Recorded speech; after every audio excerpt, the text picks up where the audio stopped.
오늘 우리에게 주시는 하나님의 말씀 마태복음 6장 12절 한 절 말씀만 보겠습니다. 마태복음 6장 12절 말씀. 자, 우리 다 같이 읽을까요? 우리가 우리에게 죄 지은 자를 사하여 준 것 같이 우리 죄를 사하여 주시옵고. 네, 저는 오늘 이 말씀을 가지고 우리 죄를 사하여 주시옵고라는 제목으로 잠시 말씀을 나누고자 합니다. 이 말씀은 이제 예수님께서 제자들에게 이렇게 기도하라고 가르쳐 주신, 우리가 속히 흔히 그 주기도문이라고 얘기하는 그 부분에 있는 거죠. 맨 앞에 세 기도는 이제 하늘나라를 위한 기도이고, 그 다음에 지난 시간에는 그 일용할 양식에 관한 기도가 이제 그 땅의 기도 첫 번째 기도가 되고, 땅의 기도 두 번째 기도가 이제 우리가 우리에게 죄 지은 자를 사해 준 것 같이 우리의 죄를 사하여 달라는 그런 기도입니다. 자, 이 말씀은 먼저 우리가 이해해야 되는 것은 예수님께서 제자들에게 하신 말씀이라는 겁니다. 그러니까 하나님의 구원의 계획이 우리가 다른 사람들을 먼저 용서해야 하나님이 우리를 구원해 주신다는 뜻이 아니라 이미 구원받은 백성들이 이웃을 용서해야 된다는 말씀입니다. 그러니까 제자들에게 하신 말씀이라는 것, 이미 구원받은 제자들에게 하신 말씀이라는 것이고, 이웃을 용서하는 것이 구원의 조건이 아니라 구원받은 하나님의 백성들이 이웃을 용서하게 된다는 그 순서로 지금 말씀하시고 계신 거라고 하는 겁니다. 그래서 이제 그 용서받은 사람만이 용서할 수가 있습니다. 그 용서받았다는 사실을 알고 받아들이는 사람만이 다른 사람들을 용서할 수가 있는 거죠. 이 용서에 관한 교훈에서 우리가 반드시 함께 읽어야 할 말씀이 마태복음 18장 21절부터 35절에 기록된 말씀입니다. 우리가 그 말씀을 같이 한번 볼까요? 마태복음 18장 21절부터 35절 말씀입니다. 제가 우리 화면에 띄워드렸는데요. 우리 이 부분을 같이 한번 읽어보겠습니다. 그때 베드로가 나와 이르되 주여, 형제가 내게 죄를 범하면 몇 번이나 용서하여 주리이까? 7번까지 하오리이까? 예수께서 이르시되 네게 이르노니 7번뿐 아니라 7번을 7번까지라도 할지니라. 그러므로 천국은 그 종들과 결산하려 하던 어떤 임금과 같으니 결산할 때에 10,000달란트 빚진 자 하나를 데려오매 갚을 것이 없는지라. 주인이 명하여 그 몸과 아내와 자식들과 모든 소유를 다 팔아 갚게 하라 하니, 그 종이 엎드려 절하여 이르되 내게 참으소서 다 갚으리이다 하거늘 그 종의 주인이 불쌍히 여겨 놓아 보내며 그 빚을 탕감하여 주었더니, 그 종이 나가서 자기에게 100데나리온 빚진 동료 한 사람을 만나 붙들어 목을 잡고 이르되 빚을 갚으라 하매, 그 동료가 엎드려 간구하여 이르되 나에게 참아 주소서 갚으리이다 하니, 허락하지 아니하고 이에 가서 그가 빚을 갚도록 옥에 가두거늘 그 동료들이 그것을 보고 몹시 딱하게 여겨 주인에게 가서 그 일을 다 알게 하니, 이에 주인이 그 붙잡다가 악한 종아, 내가 빌기에 내가 내 빚을 전부 탕감하여 주었거늘 내가 너를 불쌍히 여긴 것 같이 너도 내 동료를 불쌍히 여김이 마땅하지 아니하냐 하고, 주인이 노하여 그 빚을 다 갚도록 그를 옥졸들에게 넘기니라. 너희가 각각 마음으로부터 형제를 용서하지 아니하면 나의 하늘 아버지께서도 너희에게 이와 같이 하시리라. 아멘. 자, 이제 베드로가 예수님한테 와서 아주 잘난 척하면서 이렇게 여쭤보죠. 이웃을 몇 번이나 용서하면 됩니까? 그랬더니 그러면서 7번 정도 하면 되겠습니까? 7번이면 뭐 굉장히 많이 하는 거죠, 사실. 그랬더니 예수님이 70번에 7번까지라도 하라 그러시면서 이제 10,000달란트 빚진 자와 100데나리온 빚진 자에 관한 이야기를 합니다. 성경에 보면 그 솔로몬 시대에 1년 동안 거두어들이는 세금이 666달란트라고 그랬어요. 1년 동안 받아들이는 세금이 666달란트. 그리고 로마 당국이 식민지 유대와 사마리아에서 1년에 거둬들이는 세금이 600달란트 정도라고 그랬어요. 그러니까 10,000달란트라는 돈은, 이거는 개인이 갚을 수 있는 돈이 결코 아니죠. 말도 안 되는 돈이죠. 그러니까 국가 예산에 뭐 한 열 몇 배, 십몇 년치 예산 정도 되는 그 어마어마한 돈을 빚진 자가 있었고, 그래서 그 이제 주인이 와서 그 빚을 다 회개하라. 그래서 와서 보니까 그만큼 빚을 진 사람이 있어요. 그래서 그 빚을 다 갚으라. 그랬더니 이제 그 갚을 것이 없으니까 그러면 네 몸도 팔고 아내도 팔고 자녀들도 다 팔아서 이제 저 갚으라 그랬더니 이 사람이 뭐라고 얘기하냐면 내게 참으소서 다 갚으리이다. 지금 자기가 얼마나 빚진지 잘 모르는 상태죠, 지금. 그러니까 내가 다 갚겠다. 아예 갚을 수 없는 건데 갚겠다라고 말합니다. 하지만 주인은 이 사람이 갚을 수 없다는 것을 알기 때문에 그냥 다 탕감해서 보내줬어요.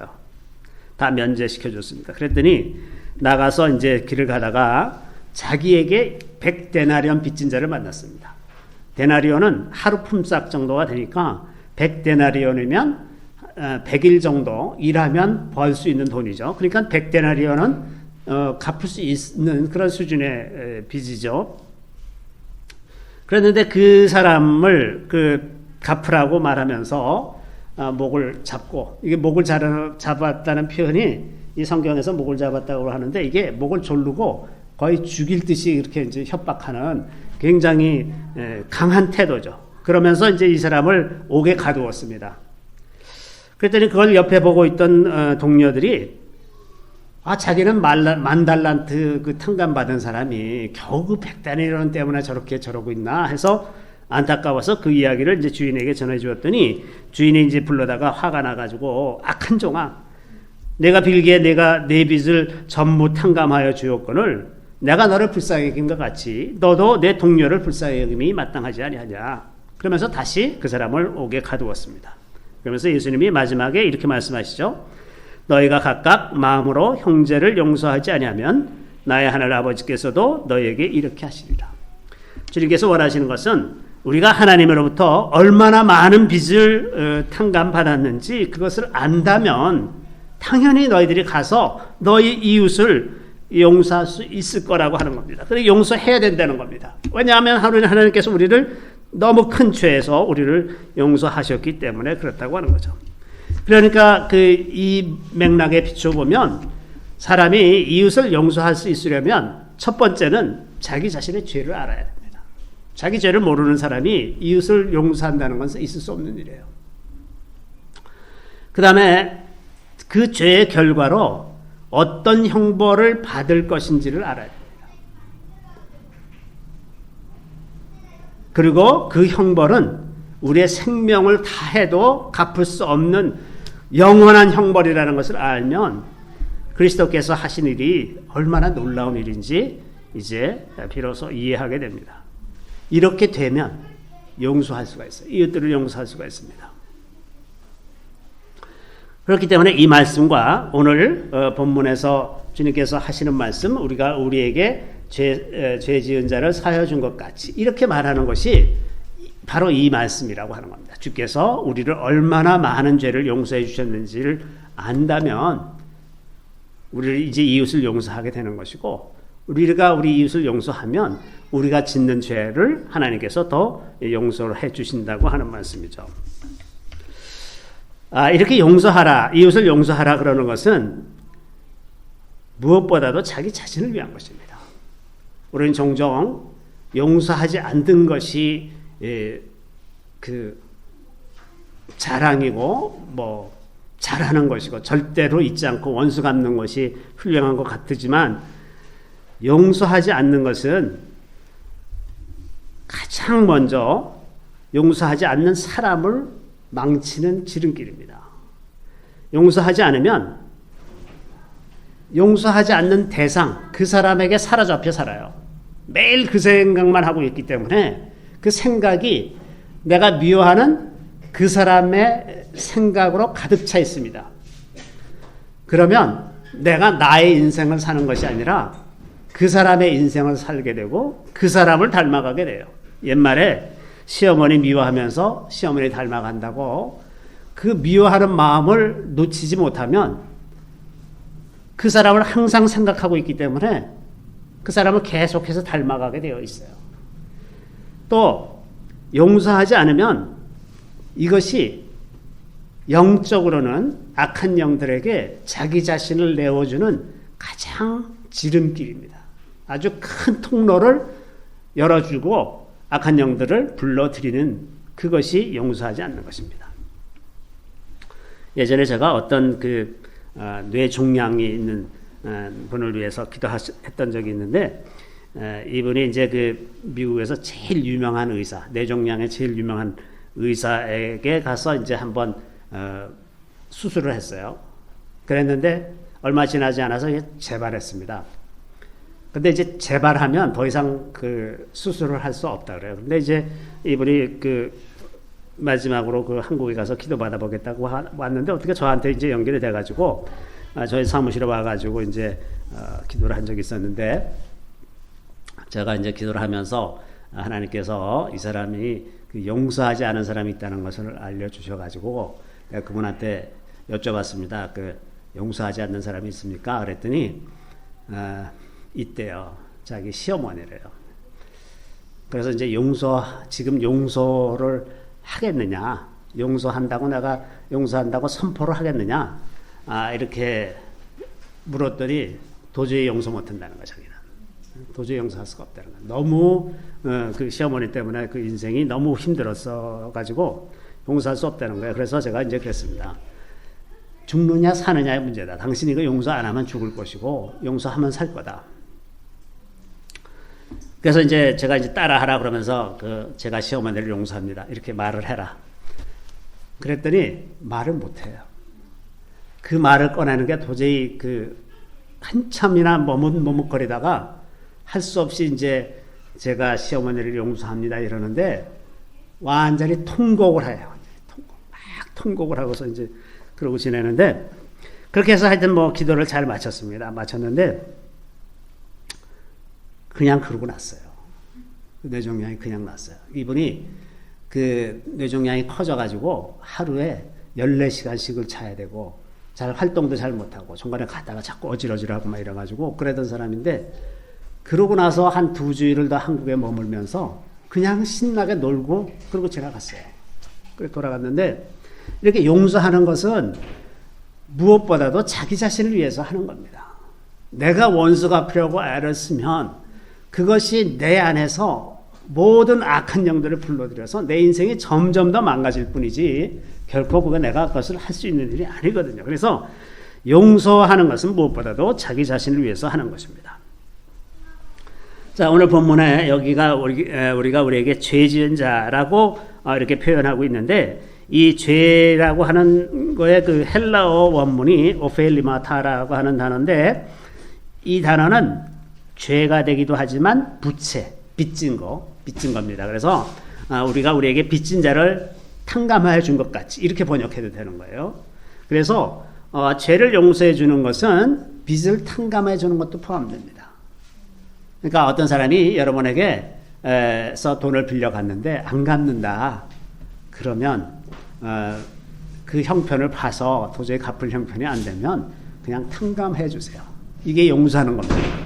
이게 완전히 똑같은 영역입니다. 그러니까 가능하면 빚을 지지 않는 것이 가장 좋고, 빚을 졌으면 이제 빨리 갚고, 혹은 또 남들에게 돈을 빌려줬으면 그 형편을 봐서 탕감해 주는 것, 그것이 이제 우리가 해야 할 바이죠. 그래서 로마서 13장 8절에 이런 말씀이 있죠. 피차 사랑의 빚 외에는 아무에게든지 아무 빚도 지지 말라. 남을 사랑하는 자는 율법을 다 이루었느니라. 자, 사랑의 빚 이외에는 아무에게든지 아무 빚도 지지 말라, 이렇게 말씀하시죠.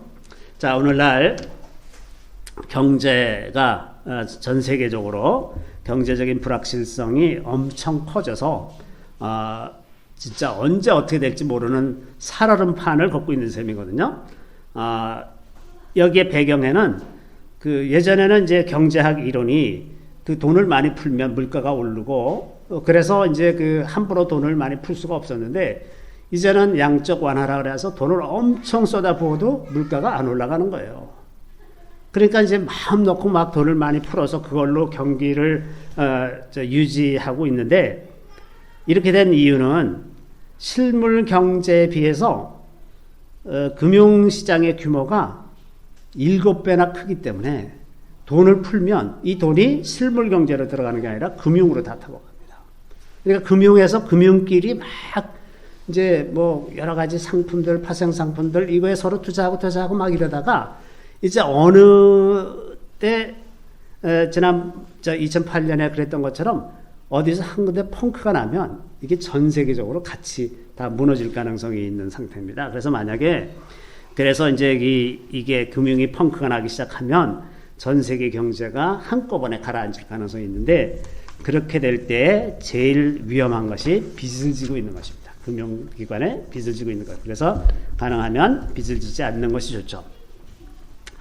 자, 그리고 이제 우리가 우리에게 죄 지은 자를 사하여 준 것 같이 우리의 죄를 사하여 주시옵고 이렇게 기도하는데, 이 기도는 무엇보다도 자기 자신의 내면을 성찰하는 사람이 드리는 기도입니다. 우리의 죄를 사하여 주옵시고, 우리의 죄를 내가 깨닫지 못하면 이 기도를 할 수가 없잖아요. 그러니까 내가 나의 죄를 알아가는 그 과정이 없으면 이 기도도 의미가 없는 기도가 됩니다. 그러니까 반드시 이렇게 기도하는 사람은 자기 자신의 내면을 성찰하는 사람입니다. 그리스도인이라고 하는 것은 성령의 도우심으로 자신의 내면을 끊임없이 성찰하고 하나님의 거룩하심을 향해서 나아가는 사람들입니다. 그래서 우리가 그리스도인들은 계속해서 기도하면서 말씀을 읽으면서 이제 우리 자신의 내면을 성찰하게 되는데, 오늘날 이 내면의 성찰을 방해하는 가장 큰 요소가 한 번 구원은 영원한 구원이라는 그 잘못된 교리입니다. 어떤 사람들은 심지어 주님께서 우리의 미래의 죄까지 다 용서하셨다라고 하는 극단적인 주장을 하는 사람이 있어요. 그러니까 한 번 구원받으면 모든 죄가 다 용서함을 받았을 뿐만 아니라 우리가 평생 살아가면서 지을 모든 죄까지 다 이미 다 용서하셨다. 이게 굉장히 심각한 오류입니다.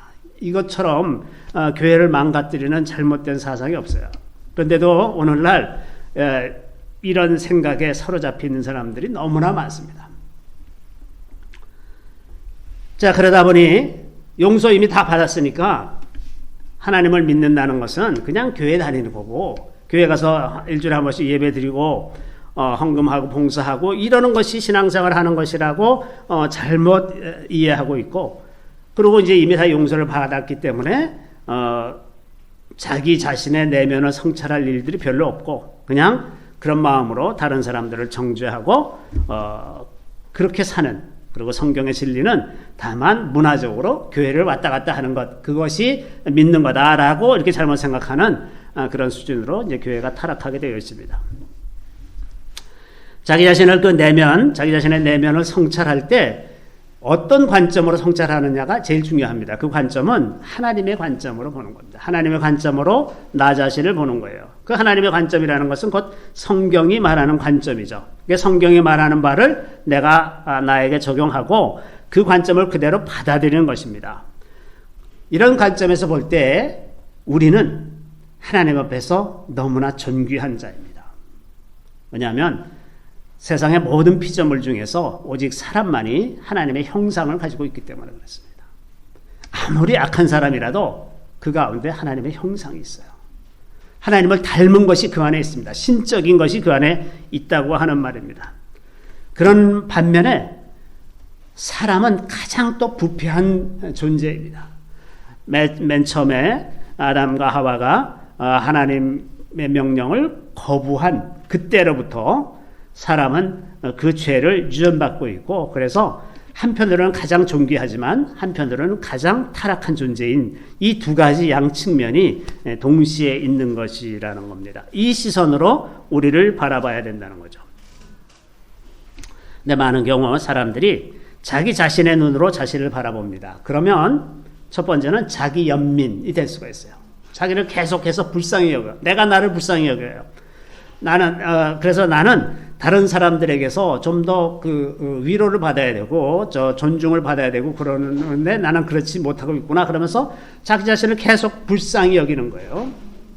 이런 자기 연민이나 혹은 죄책감에 빠질 수도 있습니다. 너는 왜 이렇게 그런 것도 못하니? 너는 이런 것도 못하니? 그러면서 자기 자신을 끊임없이 정죄하는 겁니다. 자기 기준으로 자기를 정죄하는 거예요. 자기가 높은 스탠다드를 정해놓고 계속해서 이제 자기를 정죄하는 거죠. 제가 예전에 이제 어떤 그 사모님을 위해서 기도한 적이 있었는데, 보니까 이제 이분도 이렇게 용서하지 못하는 사람이 있는 거가 생각이 나서 제가 그랬어요. 그 사모님한테 혹시 용서하지 못하는 사람이 있습니까? 그랬더니 참 생각하더니 없다는 거예요. 그래서 제가 혹시 자기 자신을 용서하지 못한 것 아닙니까? 그랬더니 깜짝 놀라면서 자기가 그렇다는 거예요. 이 사모님이 굉장히 높은 스탠다드를 가지고 살면서 자기 자신을 끊임없이 이제 정죄하는 거죠. 그리고 자기는 끊임없이 굉장히 수고하고 노력하고 뭐 완벽하게 하려고 애를 쓰는데, 그게 자기 자신에게만 적용되면 좋은데, 그게 이제 이웃들에게, 남편에게, 그리고 이제 교인들에게도 막 그것이 적용이 돼가지고 사람들을 너무나 괴롭히는 거예요. 너는 그 정도밖에 못하니? 이러면서 자꾸 비방하고, 그러다 이제 그것을 깨닫고 자기 자신을 용서했습니다. 용서하는 기도를 하고 나서 이제 다 평안해진 그런 경우도 있었습니다. 그러니까 자기의 관점에서 자기를 보면 이렇게 잘못된 죄책감에 시달릴 수가 있습니다.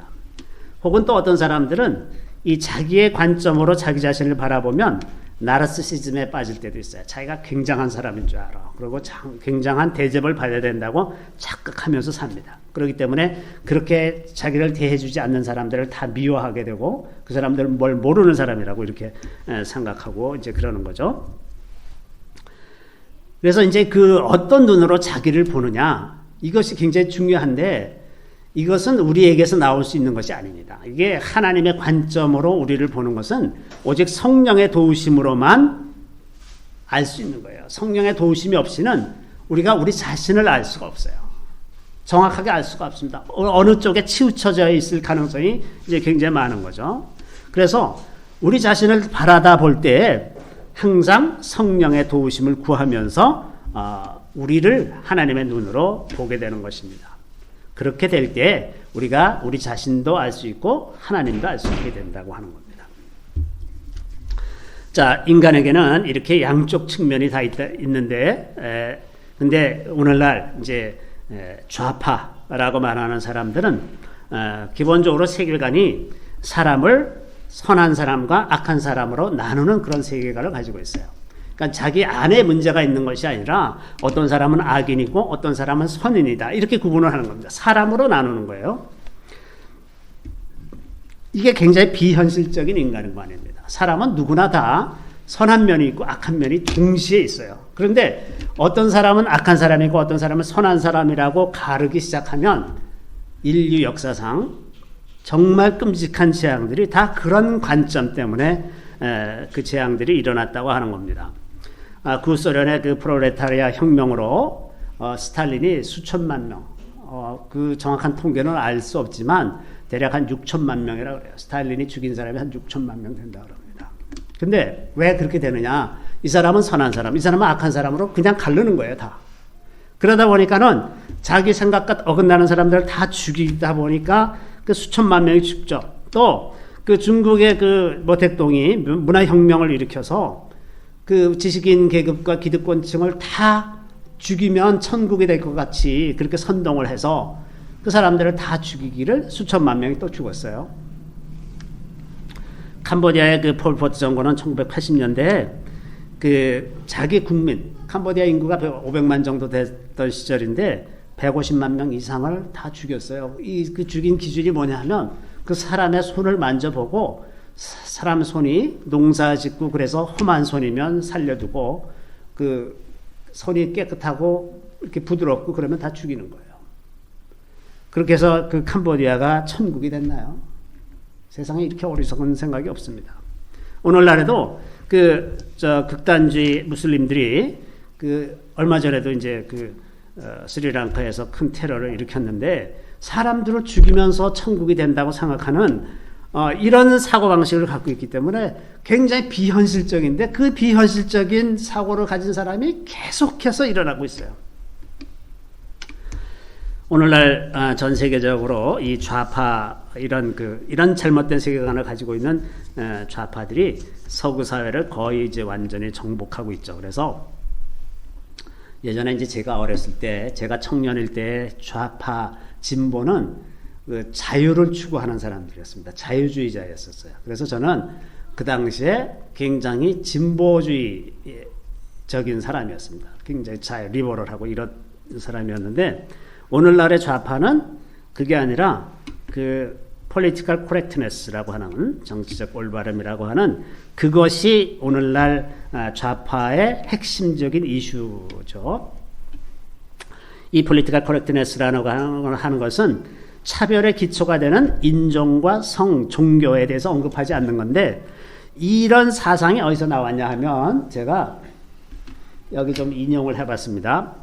1930년대 그 이탈리아의 그 막시스트 안토니오 그람시라는 사람이 있었는데 이 사람이 이런 말을 했어요. 그리고 이 사상의 바탕 위에 서서 오늘날까지 서구의 좌파들이 그 사회를 변혁해 왔는데 억압받는 사회 집단들을 해방하기 위해서는 전통적 가치를 말살해야 하며 이를 위해서 사회적 예절을 철폐하고 서구 중산층을 파괴하기 위한 공격적인 행동들을 영웅으로 추앙함으로써 사회가 그 내부로부터 분열과 붕괴를 가져오게 해야 한다. 이를 위해서 뉴스와 오락매체, 종교와 금융기관, 노동조직, 의료와 교육 분야를 장악해야 한다. 저게 1930년대에 나온 이야기인데 그거에 따라서 지금 70여 년을 역사가 흘러왔고 그래서 오늘날 언론과 교육 이런 데는 완전히 이 좌파가 장악하게 됐어요.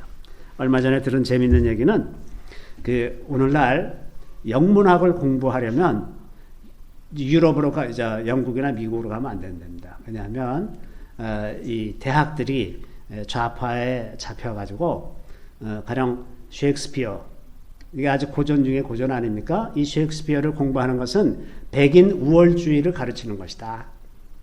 그래서 영문학을 하려면 그 셰익스피어 공부하는 게 그 일종의 필수 과목 같이 그렇게 되어야 하는데 백인 우월주의이기 때문에 그걸 가르치면 안 된다는 거예요. 그래서 영어권 국가에서는 셰익스피어가 잘 가르쳐지지 않는다고요. 그래서 오히려 한국에서 셰익스피어를 공부하면 더 많이 공부한답니다. 그러니까 세상이 좀 이상하게 돌아가지 않나요? 그 독일에서 똑같은 논리로 이제 독일에서 괴테를 공부를 못한다는 뜻이 되겠죠. 이런 식으로 다 왜곡되고 있다고 하는 겁니다. 그래서 오늘날 서구 좌파들의 그 핵심적인 과제가 동성애 문제, LGBTQ, 그다음에 낙태, 난민, 반기독교. 이게 이제 오늘날 핵심적인 과제인데 이런 과제들을 선정을 해서 그 피해자 코스프레 하는 거예요. 그러니까 그 억압받는 백성들을 해방시켜주자. 그 동성애적인 성향을 가진 사람들을 그 소수자들을 해방시켜주자. 그래서 언제나 그 피해자, 약자, 소수자 이런 사람들 편에 들면서 그 사람들을 위해서 활동하는 것을 마치 거룩한 삶이나 되는 것처럼 행동하죠. 우리나라에서도 요즘에 보면 완전히 그 피해자 코스프레 하는 게 유행이에요. 제가 1977년에 처음 이제 해외에 나갔는데 일본에 갔었습니다. 일본에 가서 그 당시에 이제 미쓰비시 중공업이라는 회사에 갈 일이 있어서 거기 가서 이제 그 담당자들하고 이제 일을 보고 거기 어떤 그 노인네가 있었어요. 그 회사 고문이라는 사람인데 한국에서 이제 젊은 사람들이 뭐 업무차 왔다 그러니까 자기를 좀 만났으면 좋겠다. 이제 그렇게 얘기를 했나 봐요. 그 업무적으로는 관계가 없는데 우리를 부르더라고요. 우리가 한 두세 명이 같이 갔는데 근데 탁 앉혀놓더니 말이죠. 그 일제시대에 살았던 사람들이 이 사람들이 그러니까 자네 이러면서 이제 얘기하는데 이게 완전히 그 식민지 사람 하대하듯이 그런 태도로 얘기하는 거예요. 그 옛날에 그 태도로 우리를 그렇게 대하는데 너무 불쾌했습니다. 정말 불쾌했어요. 그러면서 제가 우리 조상들이, 우리 부모 세대가 이런 취급을 당했겠구나, 그런 생각을 했었는데, 그때가 이제 77년인데 그 이후로 그 세대들이, 우리와 우리 앞에 세대들이 그 일본을 이기기 위해서 정말 절치부심해서 일본에게서 배워야 되잖아요. 배울 데가 없는데 어떻게 해요? 배워야 돼서 그냥 그 굽혀가면서 정말 일본에서 다 기술을 빼오고 뭐 배워오고 정성스럽게 애쓰고 그런 일이 많이 있었습니다. 제가 아는 어떤 분은 이제 우리나라의 그 대재벌 제일 큰 직물 회사 임원이었었는데, 이분이 이제 자기 이야기를 언제나 한번 들려주는데, 그 일본에서 이제 예전에, 지금은 그 인조 가죽 같은 걸 많이 사용하지만 예전에는 그 자동차의 그 시트를 그 직물 시트를 많이 썼었어요. 근데 그 직물 시트가 일반적인 옷감보다는 훨씬 더 단단해야 됩니다. 질기고 오래 앉아도 이제 그게 마모가 잘 안 되고 이렇게 돼야 되는 직물이라서 그 당시에 우리나라에 이제 그것을 만들 수 있는 기술이 없었거든요. 그런데 이제 이 회사가 그 기술을 좀 도입하고 싶은데 방법이 없는 거예요. 일본에서 안 주니까. 그래서 이제 그 은퇴한 일본 기술자를 초청해서 3일 동안 정성껏 모시고 아무 얘기 안 하고 정성껏 모시고 다녔더니 3일이 끝날 즈음에, 돌아가기 직전에 내가 그걸 가르쳐 주겠다, 그렇게 했다는 거예요. 그래서 이제 그분을 통해서 그 기술을 배워가지고 이제 그걸 국산화하기 시작했습니다. 그 모든 그 국산화하는 과정에는 이런 그 스토리들이 굉장히 많습니다. 어떤 회사는 자동차 엔진을 개발하기 위해서 그 엔지니어들을 일본에 파견하고서는 거의 그 도면을 훔쳐다시피 하면서 도망을 갔어요. 그렇게 해서 이제 엔진을 개발하고 이런 역사들이 있어요. 근데 요즘에 이제 반일 분위기로 막 이렇게 만들어 가면서 그러는 거 보면 안타까운 것이, 진정한 그 길이 일본을 잘 이해하고 그것을 이기는 것이 중요하잖아요. 근데 자꾸 뭐 친일파다 이렇게 얘기하는 것이 제가 느끼기에는 피해자 코스프레 하는 거야, 자꾸. 우리는 일본 너희들한테 피해자다, 우리는 계속해서 피해를 받았다. 언제까지 그러고 살 겁니까? 이기면 되지. 우리가 피해자라는 상태를 계속 주입시키고 그걸 또 영웅시하고 말이죠. 일제시대 때 많은 사람들이 이런저런 방법으로 인생을 살았을 텐데, 그 중에서 정신대로 끌려가거나 강제징용으로 끌려간 사람만 있는 게 아니라 이렇게 내면에 무한한 많은 갈등을 겪으면서 그것을 이기려고 애썼던 많은 사람들이 있는 거거든요. 그 사람들을 통해서 이제 역사가 이렇게 다시 흘러왔는데, 그거를 기억하지 않고 피해 입은 것만 자꾸 기억하고 있으면 언제 거기서 벗어나냐 말이죠. 재밌는 것은 이 샤머니즘이라고 하는 것이 우리나라 사람들의 그 근본적인 세계관을 형성하는 것이 이제 샤머니즘인데, 샤머니즘의 세계관은 남을 탓하는 세계관입니다.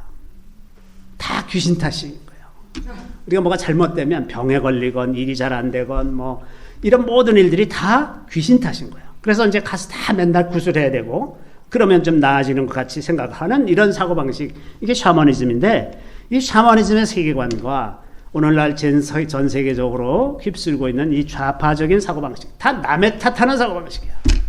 응? 저 사람들이 저렇게 못 살고 가난하고 뭐 어렵게 된 거는 다 기득권층의 잘못이라는 거예요. 그러면 가령 오늘날의 젊은 사람들이 뭔가를 새로 시작해서 성공하면 기득권층이 되는 거잖아요. 가진 자가 되고.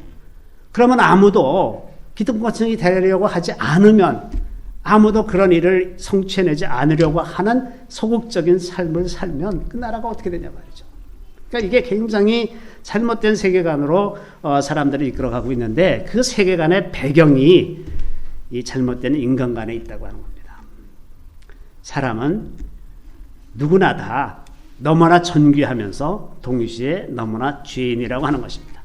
그래서 오늘날 우리에게 일용할 양식을 주시옵고 우리가 우리에게 죄 지은 자를 사해 준 것 같이 우리의 죄를 사하여 주옵시고 라고 하는 이 기도는 우리가 죄인이라고 하는 성찰에 기초하는 것입니다. 하나님을 믿지 않으면 다 죄죠. 그리고 하나님의 뜻대로 살지 않는 것이 다 죄입니다. 그래서 죄인이 아닌 사람이 하나도 없습니다.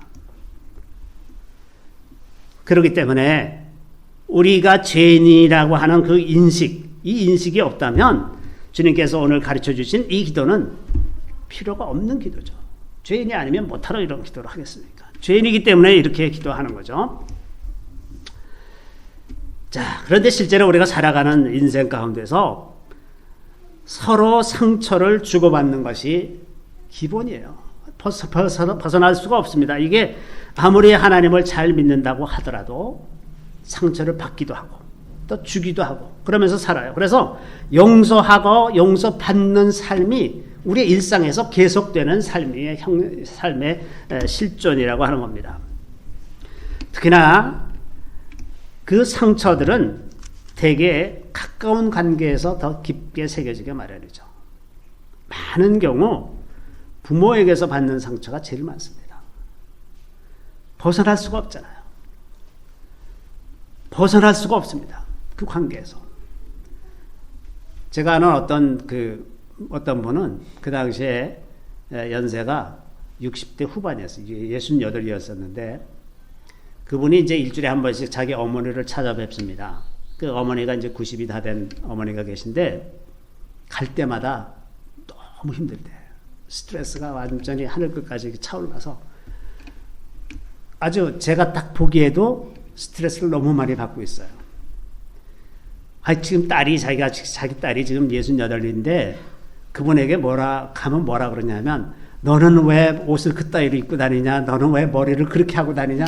이 잔소리를 이 90 다 된 할머니가 68 먹은 그분도 할머니 아니에요. 할머니한테 계속 그 잔소리를 퍼부어댄다는 거예요. 너무 힘들다는 거죠. 그 어렸을 때는 안 그랬겠습니까? 평생 가는 거죠. 그래서 이렇게 이제 오래된 관계, 벗어날 수 없는 그런 관계에서 상처들을 많이 주고받으면서 살아요. 근데 그 관계 속에서 사람이 서로 용서하고 용서받고 사는 것, 그것이 하나님 안에 있는 질서입니다. 나에게 상처를 많이 준다고 해서 그 사람에게 보복해서 죽여버린다거나 없애버린다거나 도망간다거나 이렇게 하는 것이 아니라 그 관계 속에서 사랑하면서 살아가는 법을 배워가는 거예요. 세상에 어떤 부모도 완벽한 부모는 없습니다. 이 부모가 어떠한 특성이 있다고 해서 자녀가 그것을 닮는 것도 아니에요. 자녀가 전혀 엉뚱한 아이들이 태어나기도 합니다. 그렇죠? 그래서 도저히 감당할 수 없는 아이들이 태어나기도 합니다. 그러면 부모는 자연히 자기가 자라나온 방식으로 자녀들을 컨트롤하게 마련이고, 그러다 보면 자식과 부모 사이에 갈등이 계속 이루어지는 거예요. 이거 어떻게 할 수가 없습니다. 그렇기 때문에 이 부모 자식 간에도 이런 상처를 주고받는 일들이 계속 일어나게 마련인데, 이런 모든 그 기본적인 연약한, 모두가 다 죄인인 그런 관계 속에서라도 가정의 질서가 사랑과 순종 위에 세워져야 한다는 것, 그것이 하나님의 계획이라고 하는 겁니다. 또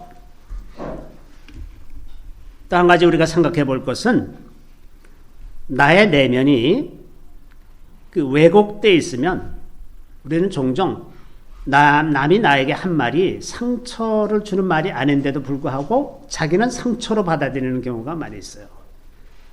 자기의 내면에 다른 사람을 용서하지 못한 것이 남아있으면 이제 남이 하는 이야기를 왜곡해서 듣게 돼 있어요. 그렇죠? 자꾸 상처를 받게 마련입니다. 그래서 이상하게 자꾸 내가 더 상처를 받는 것 같은 느낌이 들면 내 안에 무슨 문제가 있는가? 그 문제들이 드러나는 경우도 있지만 잠재의식 속에 숨어 있는 경우들도 있거든요. 그래서 자기 자신을 좀 더 살펴볼 필요가 있습니다. 또 이제 이렇게 자기 자신의 문제에만 사로잡혀 있으면 그 자기 자신의 내면을 객관적으로 성찰하지 못하고 자기는 불행해, 나는 이런 것이 문제야, 이런 것에 사로잡혀 있는 동안 다른 사람들에 대해서 무지해지고 무감각해집니다. 그러니까 말을 이제 다른 사람들에게 말을 함부로 하게 되는 경향이 있어요. 그래서 상처가 있는 사람들이 상처를 많이 줍니다. 또 사람들에 대해서 잘 이해하지 못하기 때문에. 그러면서 이제 이렇게 생각하는 경우가 많이 있습니다. 자기가 남에게 준 상처는 자기가 받은 것에 비해서 아무것도 아니다. 그 정도 가지고 상처를 받냐? 나는 이런 상처를 받았다. 다 자기 떡이 커 보이죠. 자기가 받은 상처가 커 보이고 남들에게 준 상처는 작아 보이는데 그거는 객관적인 게 아니에요. 사람들이 받아들이는 수준에 따라 큰 상처가 되기도 하고 작은 상처가 되기도 하고 그러는 거지, 상처를 준 사람이 판단할 수 있는 게 아니죠. 그러니까 너 그만한 일에 상처받니? 이런 말은 절대로 해서는 안 돼요. 그건 할 말이 아닙니다. 그건 사람들이 받아들이는 사람이 큰 상처면 상처인 거죠. 또 이제 어떤 사람들은 자기가 한 말과 행동은 옳기 때문에 그거는 상처받는 사람이 문제다. 내가 잘못한 것이 아니라 상처받는 사람이 잘못이다. 이렇게 말하는 사람들. 혹은 이렇게 그 마음의 상처들이 해결이 안 된 사람들은 자주 상대방에게 강요하곤 합니다. 어린아이건 어른이건 자기의 생각을 자꾸 강요해요. 자기의 올바름을 입증하기 위해서 자꾸 강요하게 되니까 점점 더 어려운 관계가 만들어지는 거죠. 또는 그 자기는 선한 의도를 가지고 있기 때문에 자기가 한 일은 다 선하다고 생각합니다. 선한 의도가 나쁜 결과를 가져오는 것이 얼마나 많은지 모르죠. 우리나라에서 나라 국가의 정책도 선한 의도를 갖고 시작했어도 그것이 재앙으로 끝나는 경우가 얼마든지 많이 있습니다. 선한 의도가 선한 결과를 보증해 주는 게 아니죠. 그런데 사람 사이에서도 마찬가지로 내가 선한 의도로 말했다고 하더라도 그것이 반드시 선한 결과를 가져가는 것은 아닙니다. 자, 이렇게 되는 근본적인 문제들은 자기 자신을 하나님의 눈으로 성찰하지 못하기 때문에 자기 안에 있는 연약함을 이해하지 못하고 자기가 얼마든지 상처받을 수 있다는 것을 이해하지 못하기 때문에 남들도 그렇게 대하게 된다고 하는 거죠.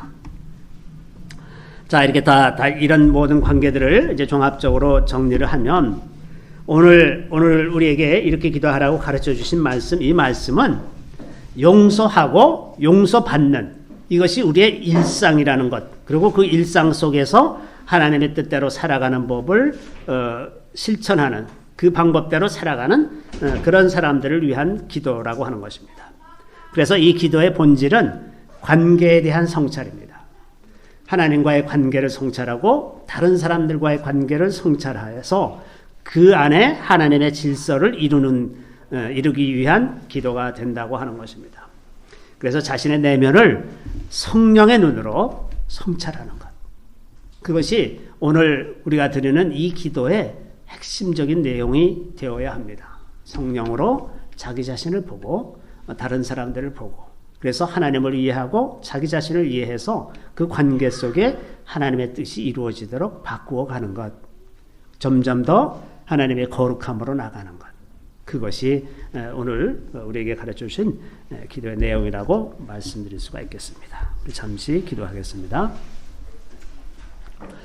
주님께서 얼마나 놀라운 사랑으로 우리를 용서하시고 우리를 주님의 보좌 앞으로 이끌어 주셨는지 정말 그 놀라운 은혜를 우리 말로 다 형용할 수가 없습니다. 주님, 그 큰 사랑을 받았음에도 불구하고 우리가 때때로 우리를 조금 섭섭하게 한 사람들을 용서하지 못하고 마음에 깊이 품고 그들을 저주하거나 그들에 대해서 원수갚고자 하는 마음을 가질 때가 있었던 것을 용서하여 주시고, 우리의 용서하지 못하는 마음을 용서하시며 우리의 마음을 정결하고 거룩하게 하사 우리 자신을 보게 하시고 다른 사람들을 하나님께서 보시는 그 눈으로 다른 사람들을 보고 사랑할 수 있는 저희 모두가 다 되게 하여 주시기를 간절히 바라고 원하옵나이다. 주님, 이 시간에 우리 마음 가운데 용서하지 못한 자가 있으면 이 시간에 그것을 깨닫고 용서할 수 있게 되기를 구합니다.